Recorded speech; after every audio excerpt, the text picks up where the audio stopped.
বিষ্ণু ইসলাম বলেন, আকস্মিক দুর্ঘটনার বিপদ থেকে যদি কেউ বাঁচতে চায়, সকাল সন্ধ্যা যেন প্রত্যেকে এই দোয়াটা পড়ে।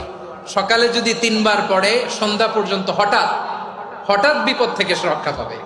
Two be protected from sudden calamity, sudden disaster, sudden calamity, হঠাৎ বিপদ, হঠাৎ ভয়ঙ্কর কোন আকস্মিক বিপদ থেকে আল্লাহ বাঁচায় দিবে। সকালে পড়লে সন্ধ্যা পর্যন্ত প্রোটেক্টেড, সন্ধ্যাবেলায় যদি 3 বার পরে সকাল পর্যন্ত প্রোটেক্টেড। সুবহানাল্লাহ পড়ে।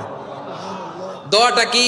দোয়াটা হচ্ছে বিসমিল্লাহিল্লাযী লা ইয়াদুররু মা'a ইসমিহি শাইউন ফিল আরদি ওয়ালা ফিস সামাই ওয়া হুয়াস সামিউল আলিম। ছোট না? অনেক ছোট, মুখস্থ করবেন।